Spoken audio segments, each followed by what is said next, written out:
management, obedience. Last Sunday we talked about repentance. Today we're going to talk about apologetics. Some of these letters, as I've been praying, God gave me the word early or late last year, but I didn't have all the letters filled in, and I was just like, God, I don't want to just make up something. I want to know what you want to see restored in 2025. So each one of these things that we've been talking about are things that God gives me that need restoration. And so today we're going to talk about apologetics, and I think Vanessa probably has the definition back there. It is the use of logical argumentation and the presenting of evidence to defend a position.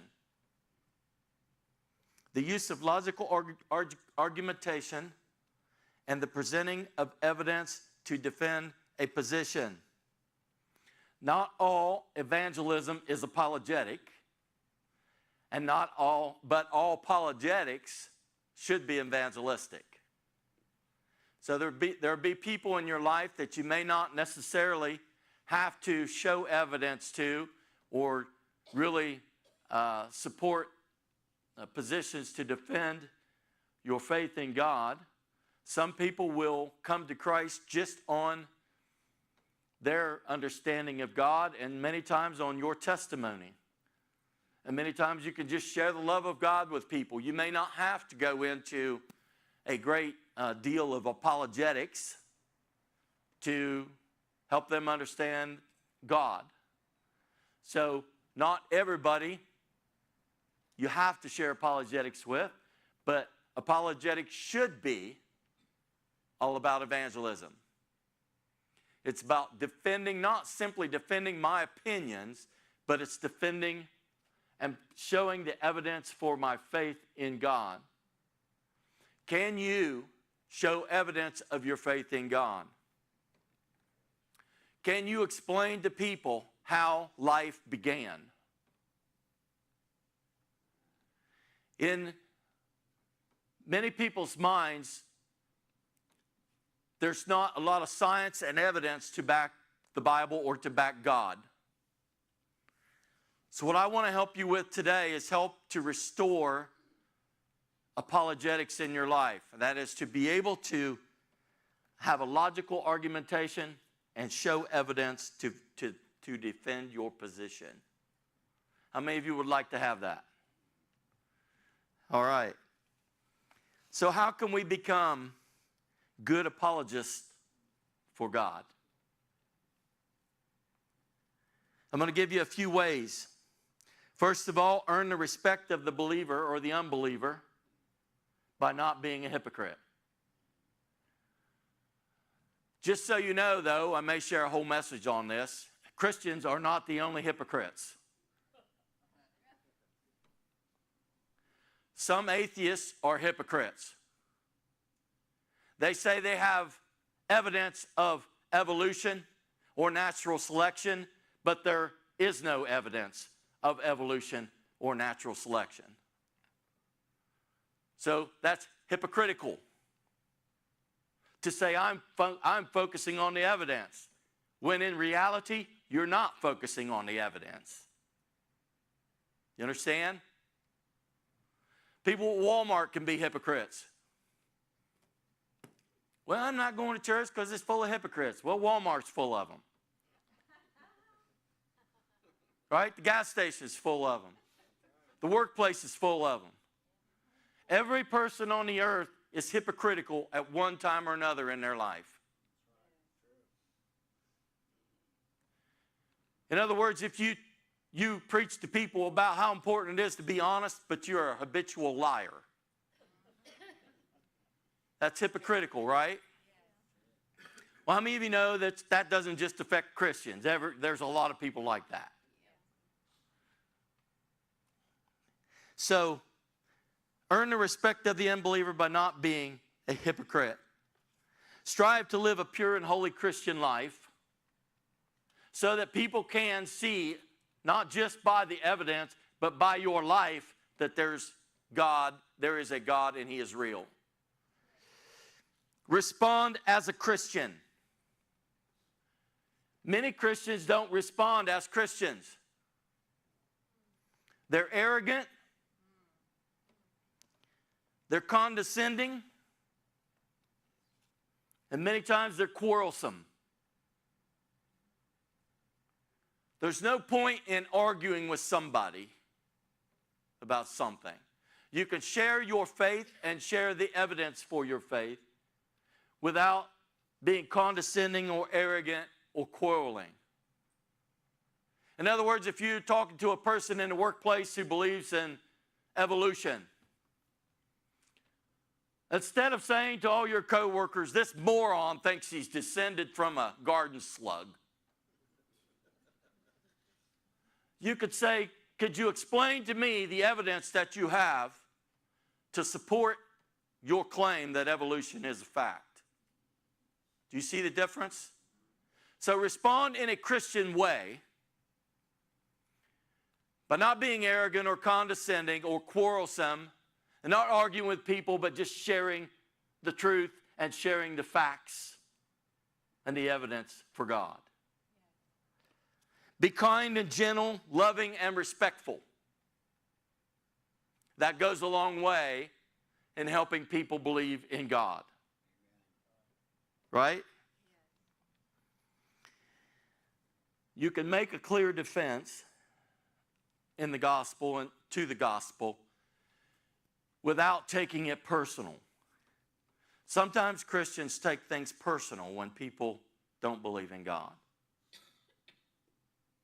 So once again, instead of being argumentative, condescending, quarrelsome, be kind, gentle, loving, and don't take it personal if people don't believe what you believe.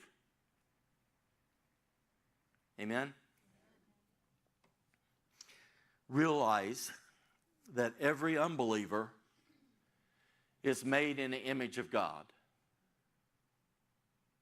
And every unbeliever is as much loved by God as you are.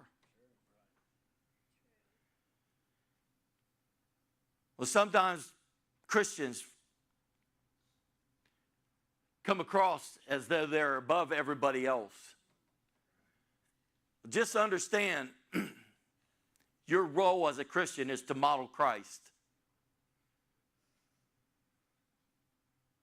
And Christ loved sinners. Did he not? He loved people. So realize that every unbeliever is loved by God. So be respectful when you're talking to unbelievers. Because you're talking to somebody that God loves. You got it so far? So apologetics, logical argumentation and the presenting of evidence to lead or to defend your position. I want you to realize three quick things here, and then I'm going to get into apologetics, okay? Because these things are important if you're going to talk to people. Realize that the unbeliever is unable to interpret the scriptures. Sometimes when you're sharing the scriptures with people and people look at you like you're coming from outer space somewhere, just realize they may not be able to interpret the scriptures because they're not with God. You have to explain it. You may even have to use parables like Jesus did to help people understand. 1 Corinthians 2:14, the person without the Spirit does not accept the things that come from the Spirit of God, but considers them foolishness. And they cannot understand them because they are discerned only through the Spirit of God. So if they have not welcomed the Spirit of God, you're going to have to help them understand the scriptures. Okay? Second thing, unbelievers' mind may be blinded by Satan. 2 Corinthians 4:3-4, if our gospel is hid, it is hid to them that are lost, in whom the God of this world, Satan, has blinded the minds of them which believe not, lest the light of the glorious gospel of Christ, who is the image of God, should shine to them.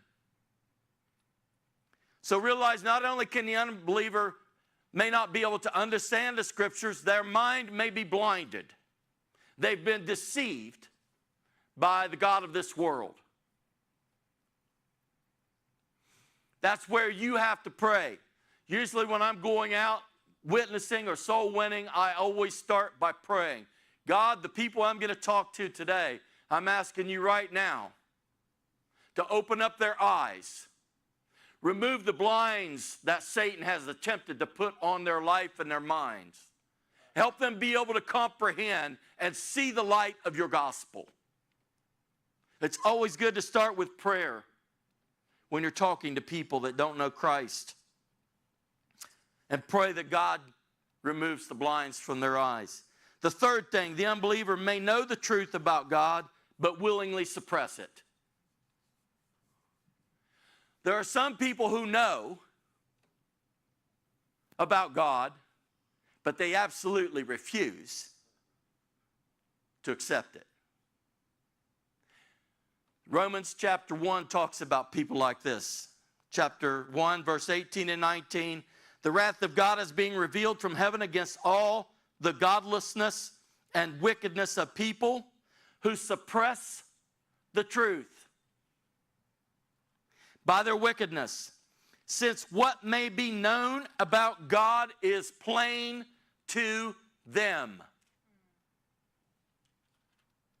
Because God has made it plain to them. Just realize when you're talking to people, they may not understand the scriptures, their minds might be blinded by the devil, or they may know, and inside they know that there's a God, but they absolutely refuse to believe because they don't want to follow him. And they want to continue in their wickedness. Amen?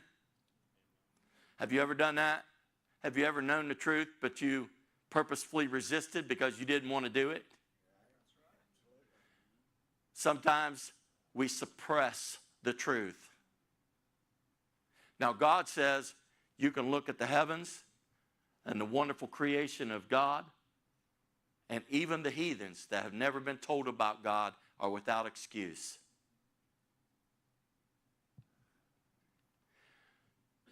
They say, I think it's a high percentage, I think it's 90% of children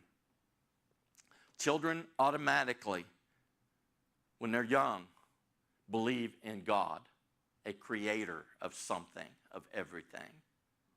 It appears that our children are educated out of their faith in God. Did you know that 65% of Americans want creation to be taught in our public schools? So why is it not?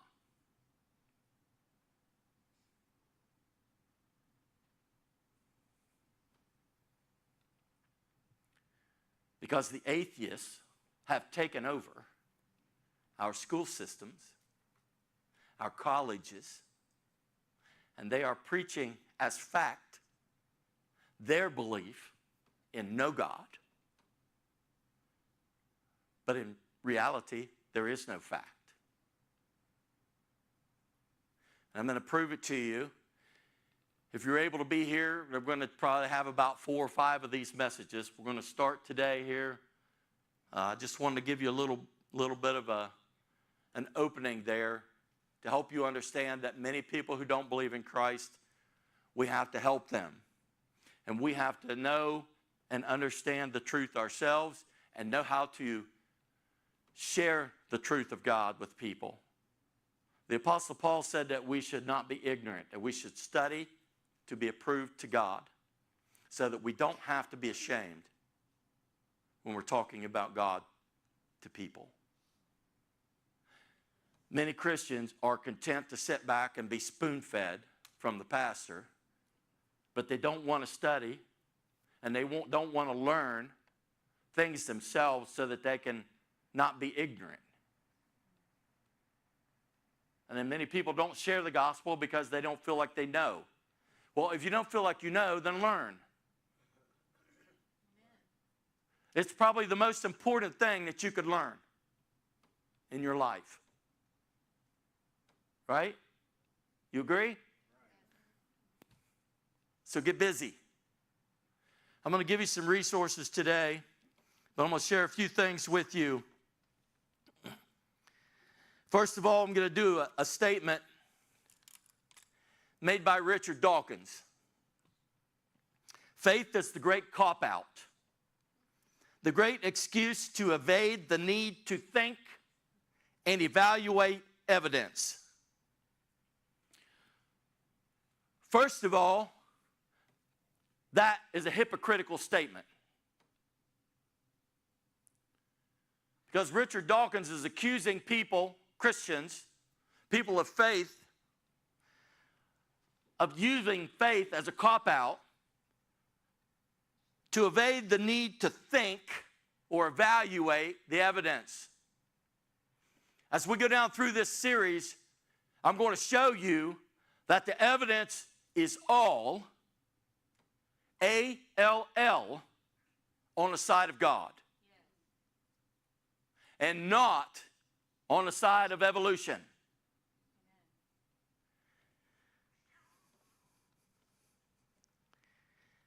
He says, faith is belief in spite of, perhaps because of, the lack of evidence. Now, does it take faith to believe in God? Yes. The Bible says faith, it's impossible to please God without faith. You have to believe in Him. Right. That is true, but that does not mean that you do not have any evidence or that you do not study science or that you do not think. Faith does not mean that you read the Bible in stupidity without using your mind to reason and think. It does not mean that you don't examine the evidence. But there are times when faith defies what we may see. When my knee was, or my ankle was swollen up, to believe that God could heal it instantly, which He did, made no sense. But God did it. God is a miraculous God. But don't think for a minute that you cannot show evidence and that science disproves God, because it does not. All right, let's work our way down through this. I made this statement before. It takes more faith to be an atheist than it does to be a believing Christian. And I'm going to show you some facts of that today. There's no way we'll get through all of it. As I said, we're going to take about 4 or 5 Sundays to go through this. The next few Sundays, we've got some special speakers lined up, so we're going to take a break from apologetics. But we're going to pick back up in September. So the biblical declarations about God agree precisely with the observational science of everything that we have known and discovered in science.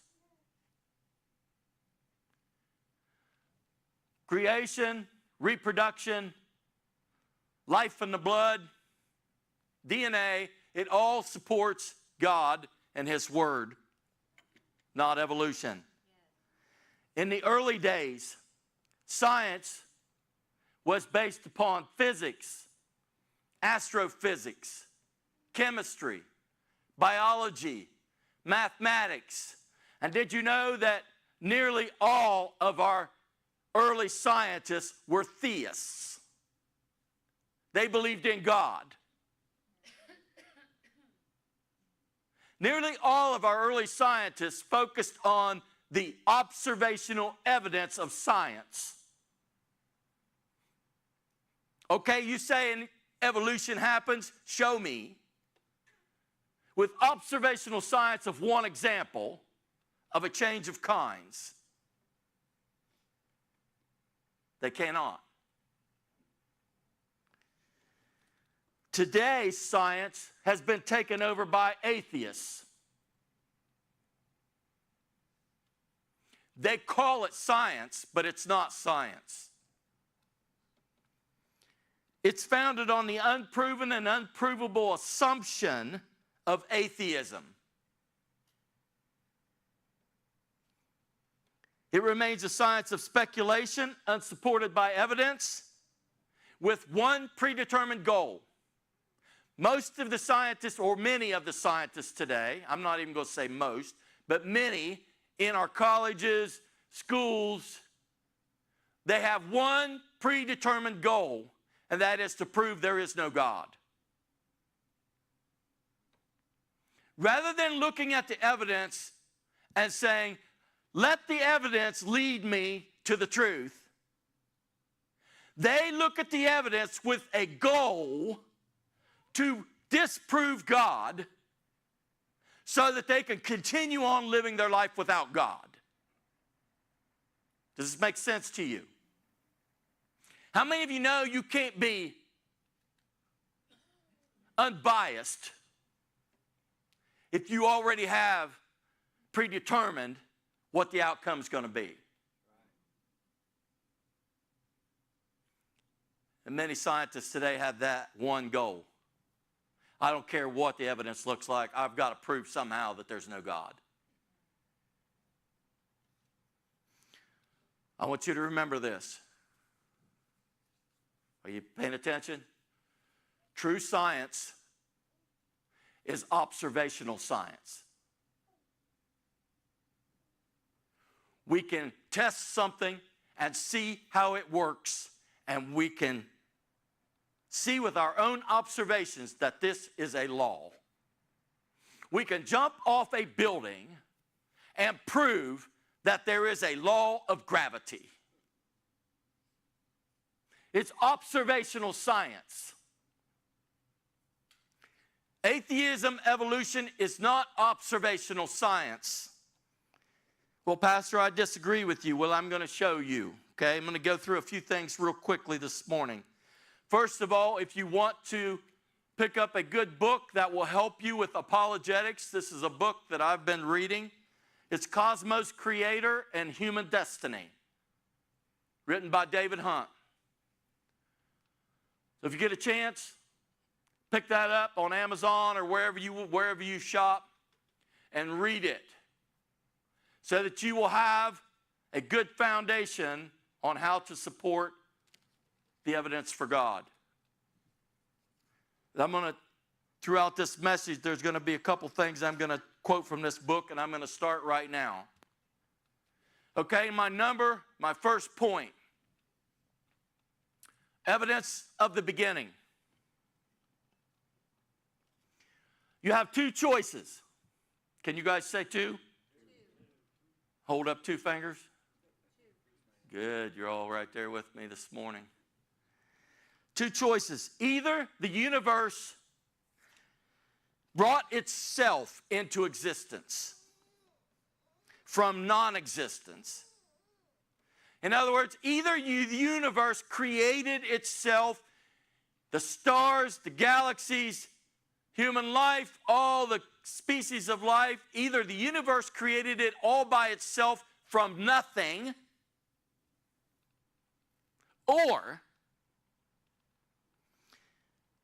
there is a God who is self-existent, always has been, always will be, and is the creator of the universe. Either you believe in a God who always has been and always will be, or you believe in a universe that creates itself from nothing. Those are your only two choices on how life began. So if you want to talk to somebody who doesn't believe in God, you can start from the beginning. How did life begin? I'm going to read you, if you pay attention here just for a moment, I'm going to read you an excerpt from this book, okay? Either the universe brought itself into existence from non-existence, or God is self-existent. It is beyond our finite capacity to comprehend an infinite being without beginning or end. Would you agree with that? It's beyond our finite capacity to understand a being without beginning and without end. But it is not irrational. We are driven by logic, and everything we have learned about the universe in which we find ourselves prompts us to admit the inescapable second conclusion, that there is a God without beginning and without end. Now, we're going to go through some of this evidence here in a minute. No matter how distasteful it is for atheists to imagine they speak for today's scientific and academic establishments, we are driven by all the facts to believe in God as the creator. Science cannot tell us what happened in the beginning, but admits there was a beginning to the universe. Matter cannot spontaneously arise from nothing, nor could nothing birth the universe. Does that make sense to you? Matter could not arise from nothing, nor could nothing birth everything.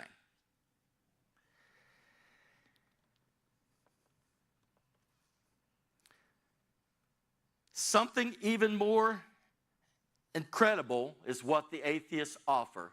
They refuse to believe in God who was without beginning or end, but they have a God. How many of you know what the atheist God is?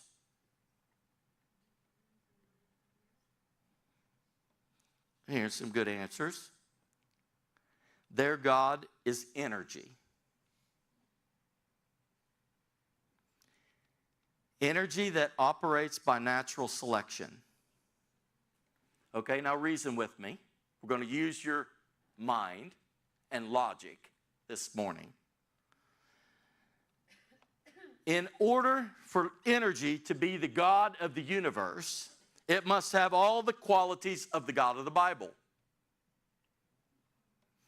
Energy must be self-existent, without beginning, and without ending. Let me ask you a question. Is energy without beginning? Can energy just appear out of nothing? And is it without ending? How many of you know you have to fill your car up every so often? Because energy doesn't last forever. You start a fire, how many of you know it burns out after a while? In order for energy to be God, it could not have had a beginning, and it cannot have an ending. It's self-existent, without beginning or end. It must be free from all laws, from the lawmaker that put in place the law of gravity, all the other laws of chemistry and physics. Energy must have been able to plan the atomic weight and structure of the elements. Can you imagine energy planning that? Energy would have had to put together the chemical periodic table, impose the rules for chemical bonding upon matter, organize every elementary particle in such a way that atoms produce molecules that can form themselves into living cells. Energy had to create all of that. Though lifeless itself, energy, the evolutionist God, must be the source of all life. It must conceive and put down in writing on DNA the architect's plans, as Dawkins calls them, for constructing and operating every incredible nanochemical machine within every functioning cell. You guys understand that? We'll get to that in one of our later sermons. Information in DNA, it is a language. Scientists say it is a language, and they're baffled because language only comes from intelligence. Who put the language in your DNA? The energy God must have. Energy put the language in your DNA.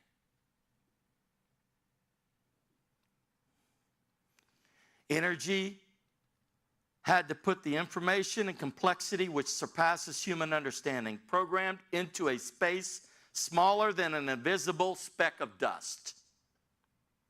Though impersonable and incapable of thought, the God of energy must have created personal beings who can reason about it, even though it cannot reason about them. These are only some of the personal thinking qualities of energy that it must have had in order to qualify as the originator of the universe and life. Now, I read that. That's an excerpt from this book. Now, let me ask you the question. Which is more rational? That there's a God without beginning and without end, a very intelligent God who gave us the ability to think and reason, who put the language within our DNA to tell every cell how to function, who created life on this universe, which produces after its own kind, or gas or energy, thought of all of this. Which is more rational?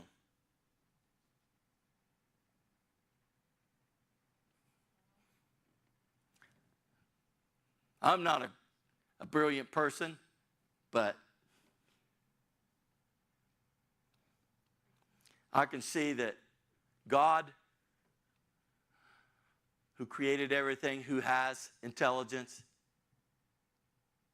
is smart enough to create all of this.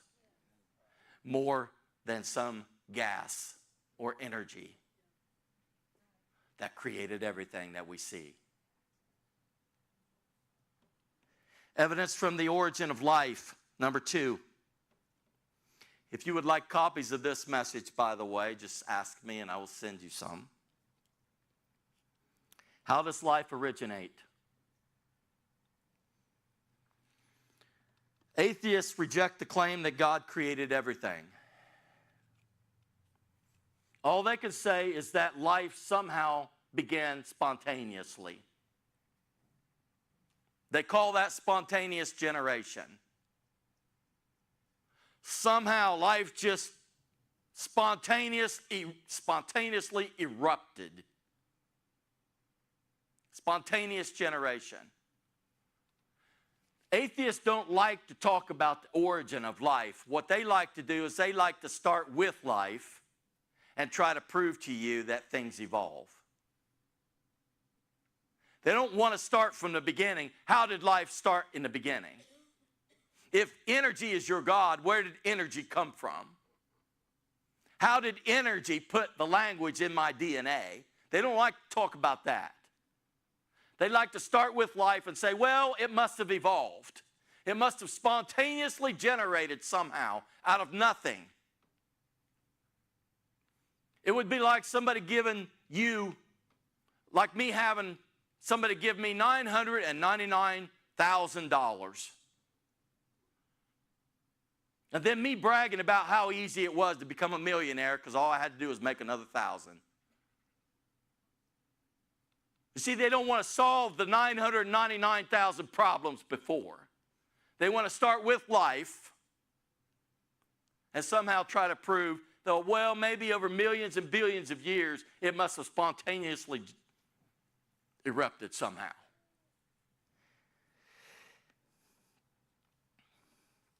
A 150 years ago, a man named Louis Pasteur proved that spontaneous generation was superstition. As a result, the law of biogenesis was formed. You know what the law of biogenesis is? By the way, all scientists agree in the law of biogenesis. Life only comes from life. Life does not come from dead matter. Life only comes from life.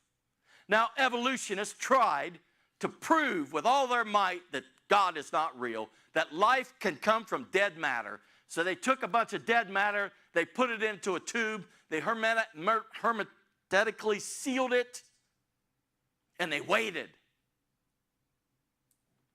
for life to erupt. Guess what? Life cannot come from dead matter. Life only comes from life.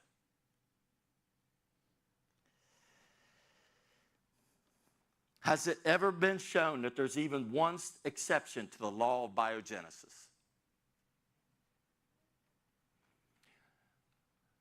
Now, I'm not reading you scriptures out of the Bible right now, am I? I'm showing you scientific, true scientific evidence. If you want to look at the evidence, the law of biogenesis, it's never been an exception to it. But yet they say there must have been. Now, is that observational science or is that a theory? If you cannot prove that there's an exception to the law of gravity, then is that theory if you still say there's got to be an exception to it? Or is that fact? There's never been an exception to the law of gravity. There's never been an exception to the law of biogenesis. Life only comes from life. Proponents of the Big Bang Theory fail to mention that if this spontaneous generation or this Big Bang happened, this big blast of fire, that it would sterilize the universe from ever producing life. You realize that? Okay, if your Big Bang happened, this big explosion, then it would have killed all life from the universe. It would not create life. It would destroy life. You guys understand so far? I know this is a lot, but if you can get this under your belt, it will help you to help people. The fact that we see life on earth proves that the law of biogenesis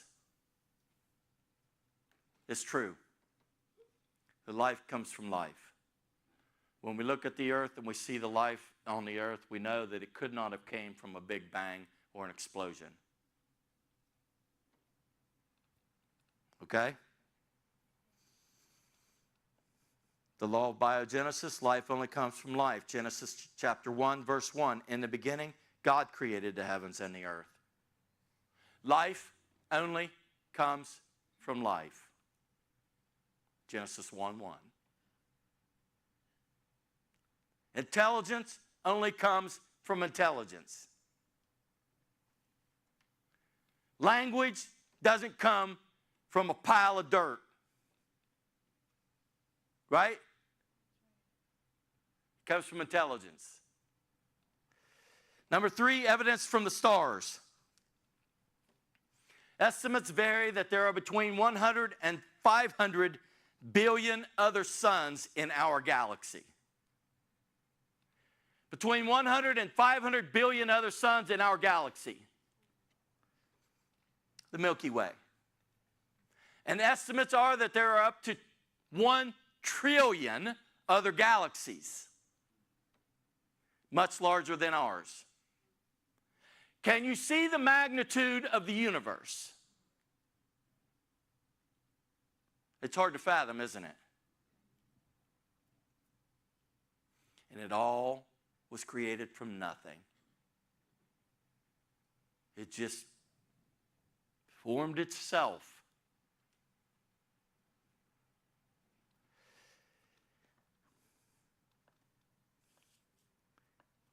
Evolutionists say there must have been a universe where life was self-replicating already. But we have no evidence of that. Not even in our own universe In other words, in order for natural selection to work, there has to already be life. Remember, I'm taking you back now.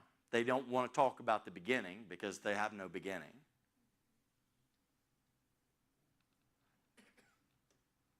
How did the universe form? Well, where did your God energy come from? How was energy smart enough to establish all the laws of physics and mathematics and biology?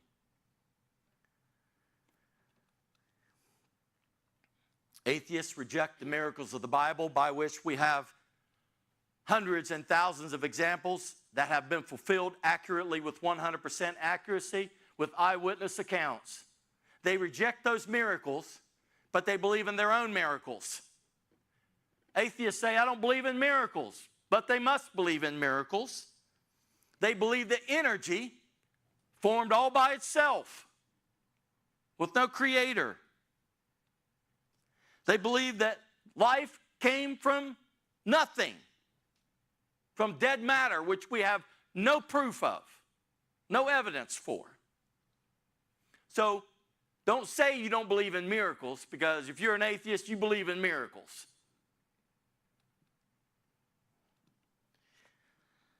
There's two major problems with the stars and the galaxies. They say that they came from the great explosion or spontaneous generation. Are you still with me? Hang on just for a few more minutes. The lack of observational science about the first stars that should have formed after the Big Bang. There is none. Okay, we're going to talk about here in a minute the mechanics of clouds. How many of you guys know where stars came from? Well, we think they came from God, right? We believe that. Evolutionists believe they came from condensing clouds of gas that was created by the explosion.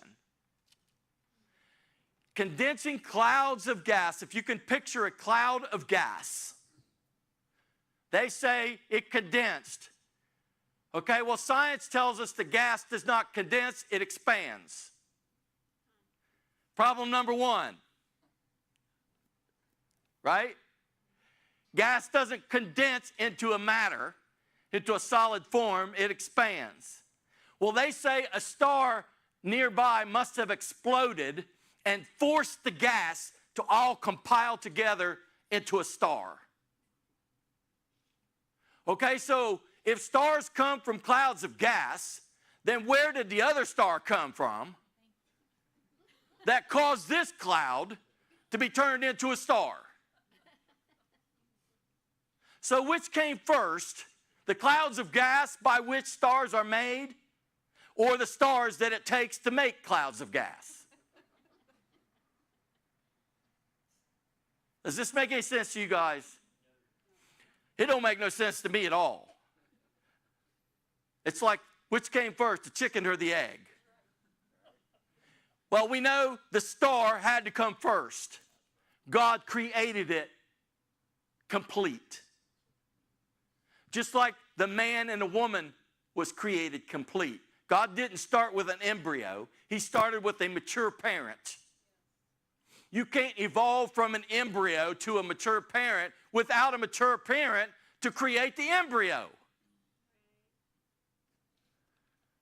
Same thing with stars. They come from clouds of gas.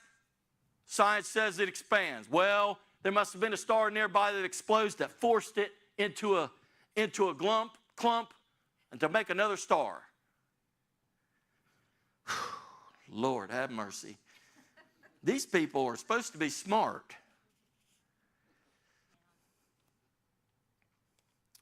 The starlight time question. Well, it takes thousands and thousands of years for light to get to the earth. Well, if the earth is only 6,000 years old, how did that happen? How did Adam see the stars?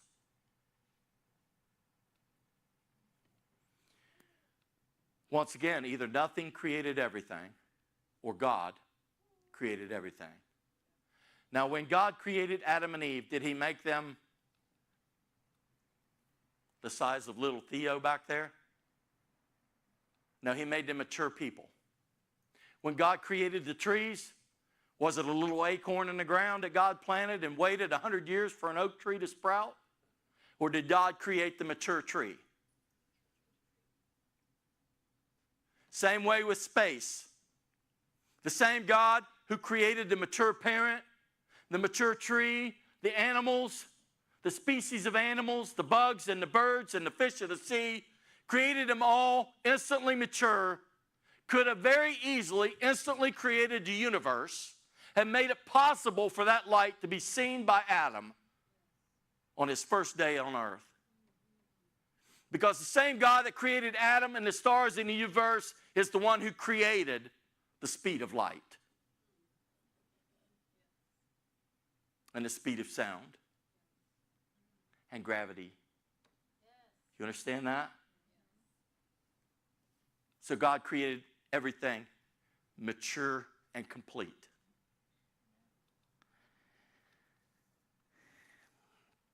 Genesis 1:14-16, God said, "Let there be lights in the firmament of the heaven to divide the day from the night. Let them be for signs, seasons, days, and years. Let them be for lights in the firmament of the heaven to give light upon the earth." And it was so. God made two great lights, the greater light to rule the day and the lesser light to rule the night. He made the stars also. God is so awesome. He's just like, let's throw some stars in there. Like that's a small feat.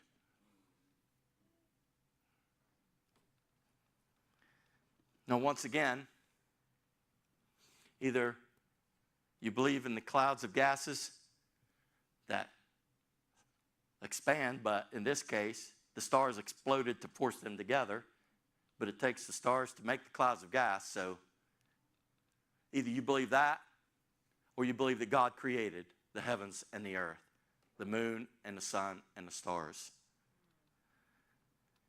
Once again, which is more logical?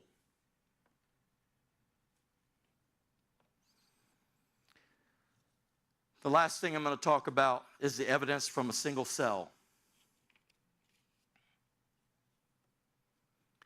How does evolution or natural selection get from no life to life? And I'm going to close with this. How do we get from no life to life? How do we get from no cell, C-E-L-L, to a cell?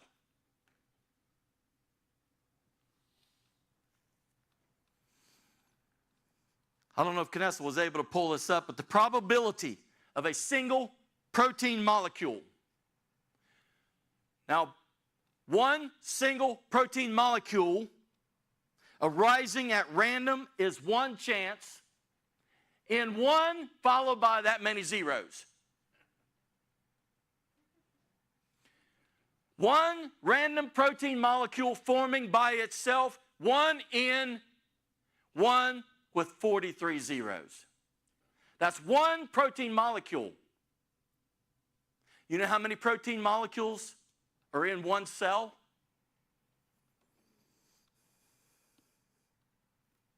Thousands. You would have to have thousands of these protein molecules that have that amount of a chance of forming by themselves to make one cell. Now, reason with me, folks. What are the odds that one protein molecule formed at random by itself, one in one with 43 zeros? Anybody want to take that bet? And you've got thousands of them that have to randomly form by themselves to make one cell. There are how many cells in the human body?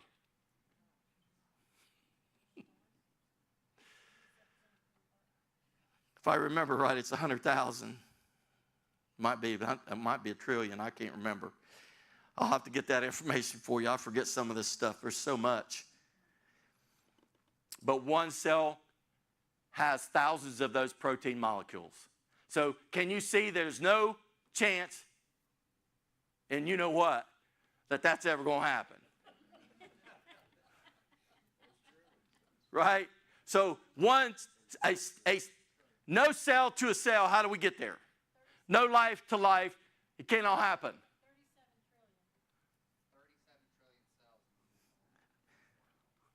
37 trillion. And there's thousands of these protein molecules with that kind of a random chance to even form one protein molecule in a cell. And there's thousands of them. All right. Consider the bacterium Mycoplasma genitalium. It's one of the smallest genomes of any known self-replicating organism. The average size protein molecule coded by these genes contains 347 amino acids.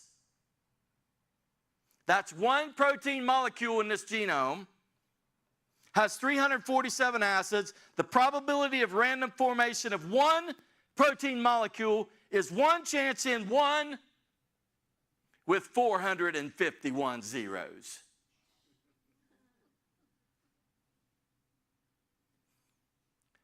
Anybody believe in a cell coming to be out of nothing? From random? Write these little things down like this. It's little short things. You can write them down. Because how did life come from no life? How do we get cells from no cells? Now, I want you to think about this, and I think Kanessa may put this up there too. The cell cannot be alive and functioning without all of its parts. But the parts cannot exist separately. They can only exist together with any functioning cell.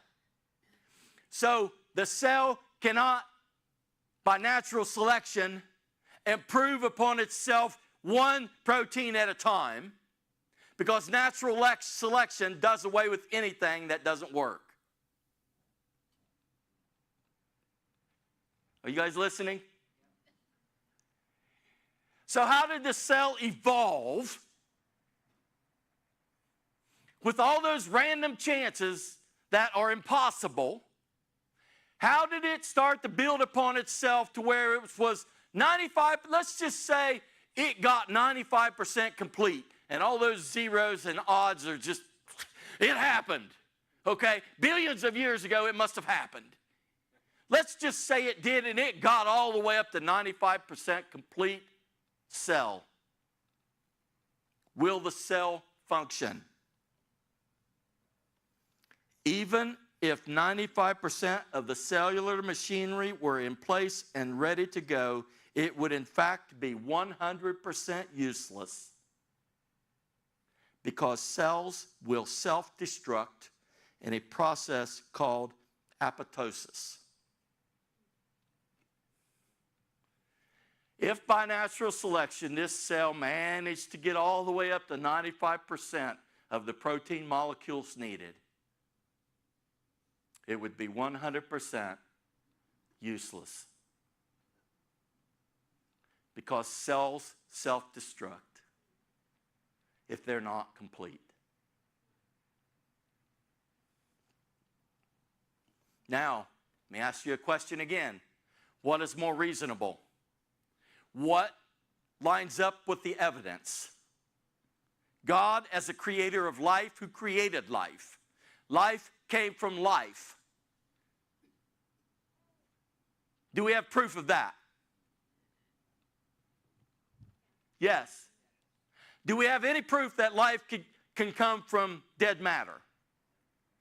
So which one is scientifically accurate?